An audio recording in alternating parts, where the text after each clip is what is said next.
absolutely crazy, but also it's quite beautiful. For example, this morning the sun is shining and there's that kind of feel in the air that autumn's on its way.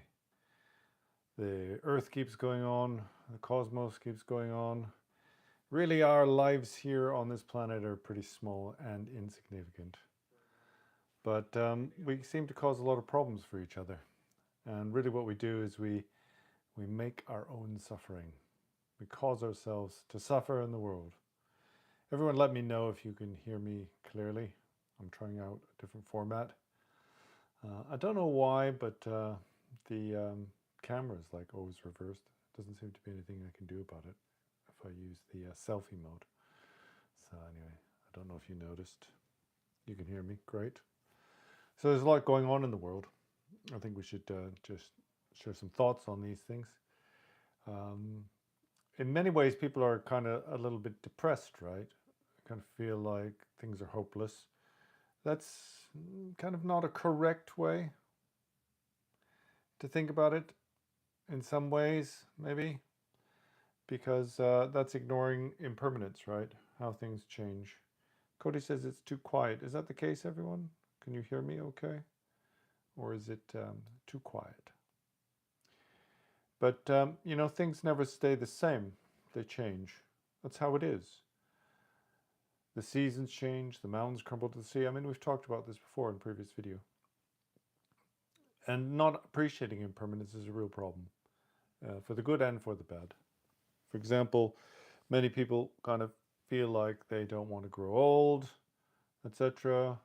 They don't want their country to fall from a premier position in the world.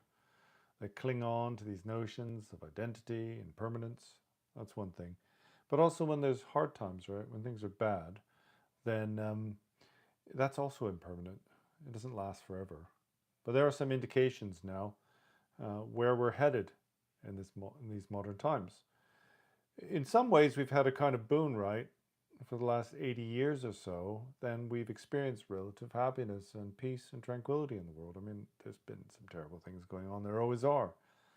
But there's been a kind of unusual period in world history. And it's not the norm. In the past, the norm has been quite extreme, you know, on the bad side. Like here in Canada, then many people complain. They complain a lot about healthcare and that sort of thing. As I said before, after living in a third world country, then I would never complain about what we have here.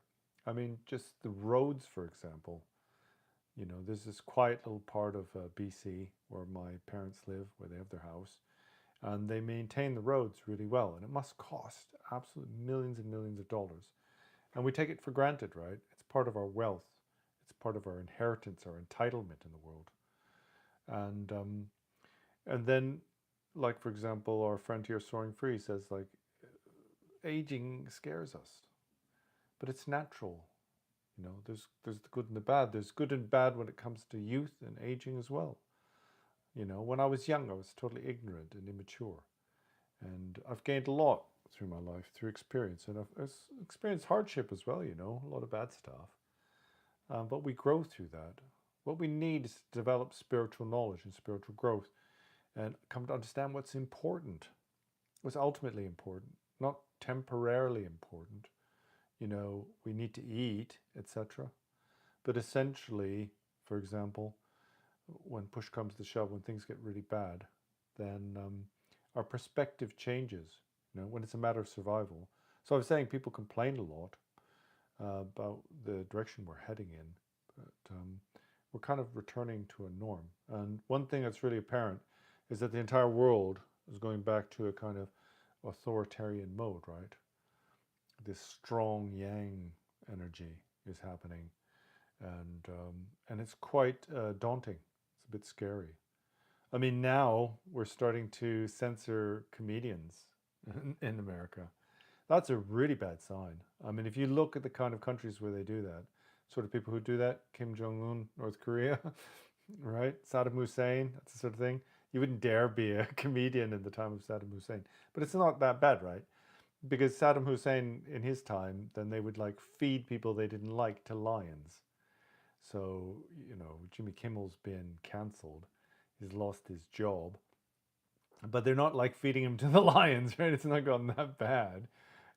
It's still pretty bad for modern, in modern terms. It's a bit strange because I live in Canada, right? We're just over the border, very, very close to the United States of America, but we're kind of a very different country. The problem is the border's transparent. I've been saying for quite a long time that Canada needs to build a wall, and we didn't do it. It's too late now because there's very little separating us from North America, from the United States of America. And although we wouldn't do this sort of thing, no one would get away with it, right? Using our influence, threatening TV companies to lose their license if they don't do as you say. We'd never get away with it. But people are kind of really blasé. I hear people complaining, saying, "Oh dear, look what's going on in the States. Look what Trump's up to," and then the next minute it's like, "No, I think I'll buy a new jet ski." Right? We're not like really, we're not really that concerned. It's something to bitch about. We like gossiping. We want to complain. But we're not really. People aren't really doing anything about it. We watch our social media and we get outraged by things. Oh, that's so terrible. And then the next minute it's like, hey, there's no milk for my cornflakes. What's important to us is really kind of insignificant. I noticed this in Nepal when I was living there. It's like the Westerners will go, hey, we ran out of momos. There's not enough momos for everybody. And the kids who are from the little villages in the mountains, they're like, if there's food, well, yeah, there's rice and lentils. For them, that's fine. That's it. We've kind of gotten ourselves completely in the wrong perspective. We've got things completely upside down now. We complain all the time, and people in Canada complain about the health service, but it's bloody great. It's really good. Compared to Nepal, as I said before, if you're from a poor villager and you have a compound fracture, you go down to the clinic in your local, mountain area, they'll probably choose to chop your leg off because they haven't got the equipment to do something about it, or they won't want to send you all the way to Kathmandu, right? So we're well off. We're well off everywhere. And the question is, how did we get to this point? How did we get to this point? It's not just America, but obviously it's more kind of extreme in America. There's the right wing is rising in Germany and in Britain, all over the world. But we tend to want to blame people, right? We want to blame Trump or something like that. But he's not the cause. He's the result of a kind of mindset. He got into power because people were really like pissed off and they wanted somebody to blame, and they thought he was going to do the job. And it's not like we're completely stupid. I have friends who voted for Trump. I don't hate them for it. I ask them why, or I'll ask them, for example, a common question is, do you think he's honest? And all of them, not a single one, all of them say, no, he lies his face off. And if I say, well, do you think he really did abuse those women? And they're like, yeah, of course he did. And I ask, well, why did you vote for him? And they're like, because he'll get the job done, right? It's like we're willing to sort of accommodate negativity in order to get what we want. Like it's okay. It's okay. It's judicious lying. It's okay. It's like, does JD Vance lie all the time? Yeah, of course he does. But he's going to get the job done. He's pushing our side. That's the way people think. And then they'll obfuscate, right? It's like not directly telling a lie. If you look at the Attorney General, Pam Bondi or Kash Patel, then they've got this script and they'll say things that push a particular narrative and won't necessarily, it's not quite a lie. You couldn't put it down in court maybe as being a lie, kind of protect themselves in that way. But the important point is they're doing it to deceive. This is what we don't get right. On the spiritual path, this is really important. It's our motivation, right? So you can tell a lie on the spiritual path for a beneficial outcome. If somebody's going to do something really terrible, it's going to bring them harm, and then you can lie to them to stop them from being harmed. That's a different thing. But the really important point is if I tell a lie, so I profit from a particular situation, then that's really bad, right? And in general, like killing is bad, but the Buddha even murdered somebody in his past life, and he did so for beneficial reasons. He discovered there was a pirate who was going to kill all these kind of bodhisattvas, and so he decided to kill that pirate. But he didn't kill the pirate for the sake of saving the bodhisattvas. That's the important thing. He killed the pirate for the pirate's own sake, because the pirate was going to engage in really something negative. So there are these sort of rare occasions, but there's no justification. And so what's happened recently, there's been this assassination of Charlie Kirk, and it's terrible, right? Nobody should be doing it. But it's like the world is so polarized now in general, but especially in America, right? There's sort of right wing and the left wing, basically the Republicans and the Democrats. And you have to be on one side or the other, and there's no middle ground. So nobody's talking to each other. And this is the most dangerous thing. And we know that how have we become so polarized? Because people are fed up. And so they think, well, I'm fed up. I need something different. And so certain things are justifiable. But this is where we go wrong. In the Buddhist path, what's important is our motivation. And then based on that motivation, our actions. So there's no justification for that just because you hate somebody. Like I used the example of Mangione previously. And many people think, well, yeah, he's totally justified doing that. Why? Oh, because he's working for these evil companies. Well, sure, the companies aren't good, but it's kind of an extrajudicial killing, right? If I have an opinion about you, it doesn't give me the right to shoot you in the back. And, you know, many people champion him as a hero, and then you're not even allowed to talk about Charlie Kirk. I mean, he said a lot of controversial things, and he seemed to be supporting white supremacy and that sort of thing. You know, I don't know too much about him, but I know that he created a lot of controversy. And of course he did so because it would make him famous, right? A dangerous game to play, you know, these days. But the point is we shouldn't be going around killing each other, and we shouldn't rejoice in that either. Because by rejoicing it, it says in the scriptures, we share in that negativity. And you might think, well, that's a little nonsense. How does that work? But if we've got this culture where it's okay to murder under certain circumstances, then anybody can fall victim to that, right? You know, it's like indiscriminate. It's like a hurricane. You know, we'd like it to be the case that the hurricanes would only hit red states or only hit blue states, etc. But it's just a crazy way of thinking. There's no control. And so people are getting political gain out of these issues. They don't realize what they're risking. I mean, you saw it yourselves. I was shocked when I came out of retreat and I saw the pictures of January 6th. It's quite obvious what was going on there, right? Although people claim it was some kind of pleasant tour guide sponsored event or something like that. It was a bunch of people going absolutely apeshit and throwing crap everywhere and like getting violent and smashing people's heads in. It was just obvious. But we have to sort of, if we're on one side or the other, we have to like make it seem worse than it is. We have to pretend it was okay. And the truth matters, right? And so you have to stick out, if you're a spiritual person, then you have to stick up for the truth. There's a caveat there. If you're going to say something, like if you live in a deep red state and you speak up in certain circumstances, then you can make things a lot worse, right? If you're trying to, even if you're trying to defend somebody. It's important that we do that, though. It's important that we are able to defend the weak. I mean, Jesus Christ taught this. I mean, where are all these Christians? You know, taught these homeless needed to be looked after, and those who are sort of disenfranchised, basically immigrants, people running away from oppression. They're the people we need to protect. So we have to stick to our own kind of values. Kempo Jigme Punsok, it said famously say, stick to your own position and don't harm the minds of others. It's a really good way of approaching things. But it's your duty, right, to speak the truth. Speak the truth to power.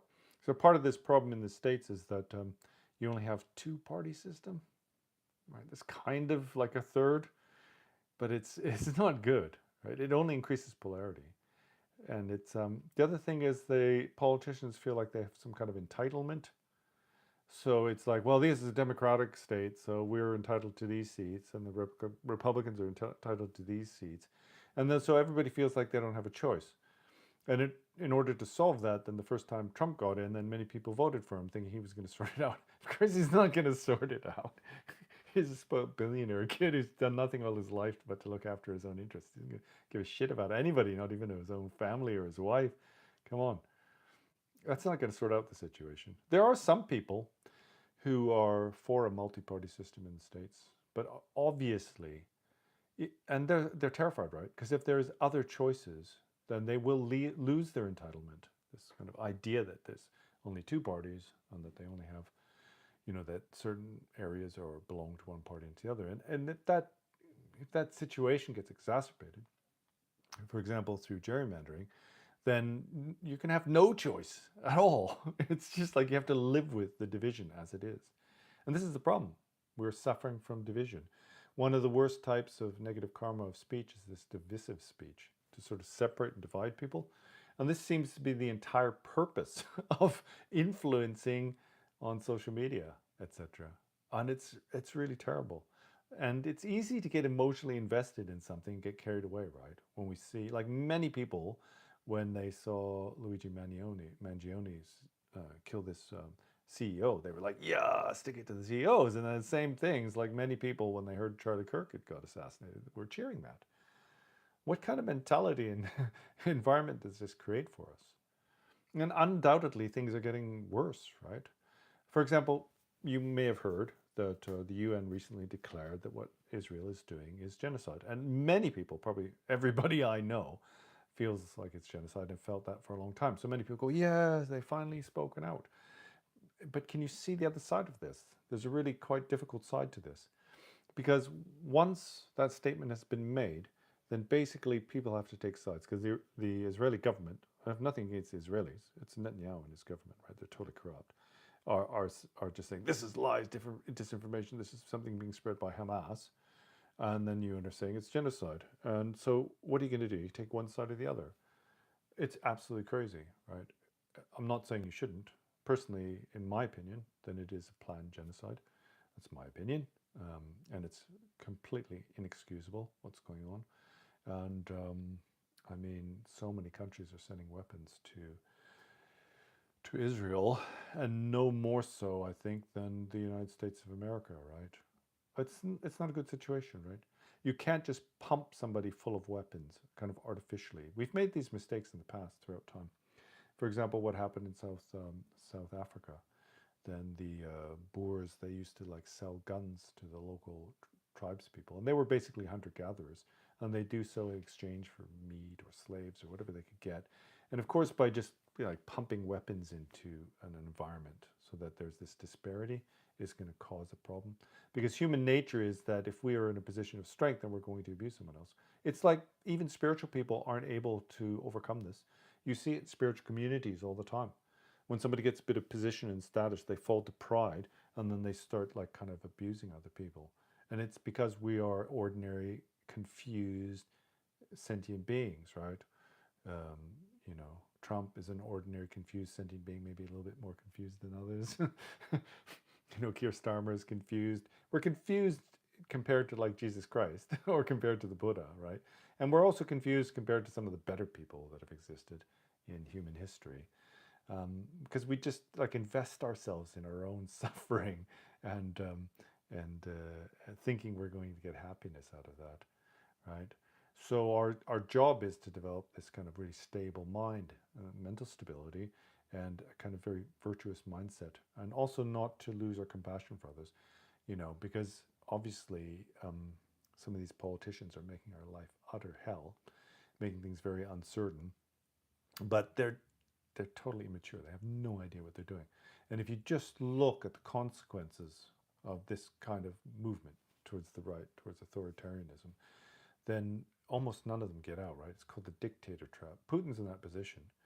He's in a position now where he can't stop the war because he'll be assassinated if he does. He won't survive, right? Netanyahu is bombing the hell out of Gaza because if the war ends, he's going to jail. Like there's a court case pending while the war's on, then it can't be finalized. And basically he's done a lot of bad things, you know. There's like Bolsonaro, for example. He's just been, you know, convicted and sentenced to 27 years in prison. This is what it's like, right? Once you get into this trap of using your power and influence, authoritarian power and influence, start using lies, as Hitler did, then there's just a one-way street. There's almost no way to get out of it. Like Stalin was one of the worst, right? I mean, many Russians think he was great, but he was absolutely terrible, evil person. You know, he starved an entire country nearly to death. He was just completely had no concern for any other human being. He just wanted power. But he kind of died of a stroke or something like that. I don't know. Some people say it was an assassination. But in general, it doesn't turn out well, right? Gaddafi, you know, Mussolini. Hitler had to take his own life. It always goes like that. I can't imagine how people can look at their choices and think, oh, I'll go through the authoritarian route. That looks quite good. It's completely stupid. But we do it time and time again. And we kind of, like, how did we get here? Like I said, we got here because of our anger, our resentment, because we thought we were entitled to something. We weren't getting it. A lot of people reacted really badly to COVID. I wasn't there, right? We missed it. We were in retreat, but we did hear things. But I saw the mental kind of change that people had. It's like the primitive people from northern India and Nepal. Whenever there was like an eclipse, they would shout at the moon, clang pots and pans, because they were afraid like a demon was in the sky. We're kind of like that, this like disease comes around, and then we're just looking for something and someone to blame. We have to understand is that our actions matter, especially our mind state matters. And so if we develop this intense resentment and suspicion, and then we just create a dystopic world, right? So we have to kind of reverse this tendency towards idiocracy, as Paul says. It's a wonderful term. It's exactly what we do, right? And develop mental stability, right? Develop spiritual values. And that is to kind of recognize that we are part of the problem. And the source of that is our kleshas being our negative emotions. So when we give rise, one of the problems, like people complain about globalism, right? Globalism. But why did we get there? I remember actually when this started happening. I was living in Glasgow at the time. I started noticing all these cheap Chinese products flooding the market. Well, we had desire. We wanted stuff cheaper, faster, more choice. And so we bought into it. It was based on our desire. And likewise, we've given rise to resentment and anger, and because of that, and we're paying the price for that. So we got here through our own kleshas. We can't blame others. They're just a product. Trump wouldn't be able to be successful if there weren't so many people who were pissed off. Problem is we're not skilled, right? We don't realize where the issues are. Part of it's our identification. For example, I'm a Republican, I'm a Democrat, I'm left wing, I'm right wing, I've got these particular values. We have this identification. And what we need really is to be free of that. And then we'll be open to hear other people's points of view. We're not talking to each other. We need to do that. If you see people who are right wing and you're left wing, let's say you identify in that way, then don't sort of reproach them, approach them. Find out what it is they need, what they're concerned about. Find out what people need and how you can provide that for them. And you'll no longer be enemies, right? But instead of that, it's just people shouting at each other. I mean, it's really difficult, right? Two Democratic lawmakers were assassinated, and it's like crickets. Nobody's saying anything. I think they didn't even want to lower the flags to half-mast in the government, right? And because they're left-wing loonies, right? But when this social media influencer is not even a politician, wasn't even elected, gets assassinated, it's such a big deal. It's like the only shooting that's ever mattered, school shooting that's ever mattered to the Republicans. Otherwise, it's our thoughts and prayers. Everybody, let's give our thoughts and prayers to Charlie Kirk and his family. They're suffering. We need more than that, right? We need more than thoughts and prayers. We need to transform our nations. We need to transform our way of thinking. Sadly, what happens normally is, this is the normal pattern, is like things get worse and worse and worse and worse until we turn around and we say, holy fuck, this is so bad. We have to do something else. And that's when they started changing Department of War to Department of Defense in the world. Japan did it. America did it. It's because we realized, oh crap, we're dropping nuclear bombs on each other now. What's worse than this? The total annihilation of the planet. Okay, let's just turn the heat down a bit. This is what happens. It's only like when it's gone to the point of no return, we start realizing that they're putting people in ovens, etc., in death camps, that people react. But until then, it's, well, after this, I'm going to go out and buy a new jet ski, or I got to get some winter tires for my truck. This is what we care about, right? You've got food in your mouth, you're comfortable, you're warm, everything's okay. But all the signs are there. We have to take it seriously. We have to wake up.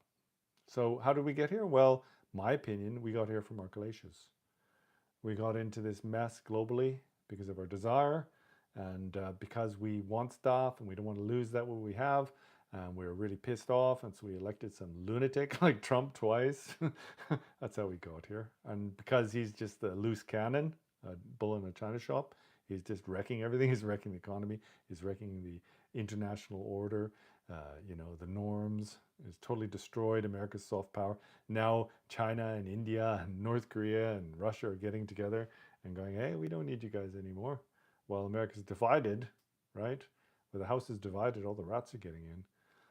So you better wake up. It's not going to work fighting with each other. How do we get out of it? Well, unfortunately, usually the way we get out of it is we see how bad things can get, and then there's a mass movement. The people have the power.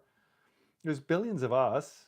There's thousands of politicians and billions of us, but we're only interested in what? Bread and games, We want our bellies to be full, and we want tax cuts, and then we're fine, right? We're fine with the other stuff, right? We have to be like not okay with non-virtue and really apply ourselves to virtue, right? Loving kindness, compassion, right? Communication, cooperation. These are all important things. And less concerned about whether I can get jalapenos on my burrito or if I can get sushi on a Tuesday, right? We don't realize, like I said in the beginning of this conversation, we don't realize how much wealth we have that we don't even own, It's like even being able to sleep in a dumpster by the heat output for a shopping mall is a kind of natural wealth that people in third world countries don't have. Like if you're in the Congo and you're a woman who's lost her husband, or in India, something like that, you've got nothing. And they don't even have like roads in a lot of places, right? Like all the homeless people here have shopping trolleys full of stuff that's basically people are throwing out. We have natural wealth. I don't know. I don't know if the Chainsaw Lama channel is a bit of a cliche. Sometimes people kind of feel like it is, but it's important. We don't actually need that much. You can live in a tent in the forest, and it's actually really beautiful. And a bit cold in the winter mornings, collect some firewood. A friend of mine had said that there was this research done on how much time the hunter-gatherers used to spend in order to get by, and it was like 15 hours a week. And I was thinking about the poor sods who live, working class people who live in the United States of America, who've got to work 3 jobs just to survive, and then they're in debt. They can't even, they're just basically trying to pay off debt and eating crap food and never seeing the sunlight or fresh air. If we had less desire, if we wanted less, then we'd be happy with the way people lived 100 years ago. To me, it's not a cliche. It's like medicine, going out into nature. And I mean, people complain about this, but everywhere, every country I've gone to has got the most amazing nature. It's just you've got to go looking for it. You've got to do something, and you'll find people who live in that kind of environment with very little. In the villages around my retreat center in Nepal, then these people really have nothing. If they're a farmer, they've got a hook for cutting grass. They don't even have a shovel or anything like that. And a stone building, not even with like a electric cooker or a kettle or anything like that. 3 stones. They have 3 stones. They put it in the middle of the floor and they put some sticks in it, and they've got a little pot, and they cook their food with that. And it's like they're going from meal to meal. Well, subsistence farming is seen to be like a dirty word in the West, right? People have to subsist off of their land. But these people are really happy. They're very easygoing, very happy. So, I mean, just look what's going on.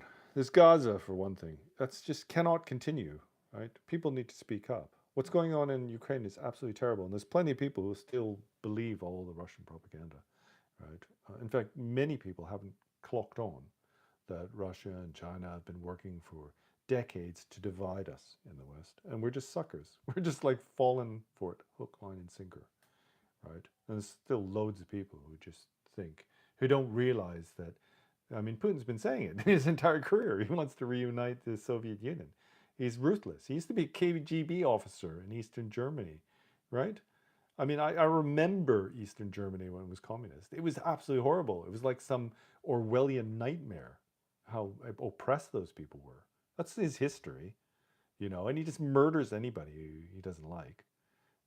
Comedians, for example. Zelensky was a comedian in Russia before the war. Now he's been cancelled by Putin. And now America's starting to cancel comedians, right? So that's how we got there. And how are we going to get out of it? Well, we have to realize the negativities, how this just isn't going to work. And we've got to do our best to turn the wheels away from this direction of authoritarianism. And then how do we stop it from happening in the future? We have to persist in our spiritual practice. That is to become altruistic, right? Never to lose our love and compassion. Never to judge others, right? But to realize that we're all in it together. We're basically on this boat in the middle of the ocean. It's got a hole in it. And it's, trying to like harm my neighbor by making the hole bigger. We're saying, I'm not going to repair that hole because he's going to drown. Well, I'm going to drown too, right? Our friend here says we are victims of our own ignorance. This is it. This is the source of all suffering. It's ignorance. And ignorance isn't just stupidity. I mean, there's not knowing how things are, and there's also believing in fallacies. So we're both of those afflict us. But the foundation of this is through self-identification, right? Me and mine, especially this mentality, me, me, me, me, me, me, me, me, me. And that's the problem with the modern world, is it's like this me culture. We had the Industrial Revolution. Suddenly we realized that there wasn't just this sort of linear equation when it came to labor and wealth, right? We used to have peasants digging holes, and then we'd have a certain amount of crops, a certain amount of coal out of the soil. Now we invented kind of efficient machines that can increase wealth. And that's created, billionaires and oligarchs, but it's also created working class people who are able to, for example, own their own homes and have their own liberty. And then this is kind of accelerated, where everything is about me, my own. Even if people are married, my teacher talks about this all the time. Husband and wife, they have to have separate bank accounts, they have to have separate property, right? It's all about me, me, me, me, what I want. And then when we don't get what we want, we get angry, and then we elect lunatics. And governments are completely crippled by indecision because they're totally risk averse, right? They don't want to do anything that could lose them some votes. And so they just sit there in this gray area, no man's land, and never achieve anything. And this is a really big problem in the world because there's the shift towards authoritarianism. Temporarily, a few liberal governments have been elected in, right? And if they fail to act and bring about results, then the next set of elections that come along, it's going to be 10 times worse, right? The AfD will get into Germany. Europe will become completely right-wing. It's not pretty. So what can you do? Well, you can apply yourself to your meditation because you're going to need mental stability. It's those people who keep their heads, who are able to act out when things get tough, right? When others are just running around like lemmings and chickens with their heads cut off. And in order to do that, then you need to increase your intelligence, and you need to develop mental stability. And that means you need not to be carried away by your negative emotions. Well, I'm not going to go on for too much longer. I don't want to keep you guys all day. I just thought I would try out this format. Please leave comments and tell me whether or not you like these live streams, even if the image is reversed. And if you do, then I'll maybe do it more often. Please join the Discord. There's a really nice community of people there. We share things. I tried to get involved as much as possible. Recently, it's been a bit crazy and chaotic. My whole life is turned upside down. Landscape of everything has changed. But I'll get back on track. And I'll also try to release some more shorts on the Chainsaw Lama channel because I know people really like it. So until next time, thank you for joining us. And see you later.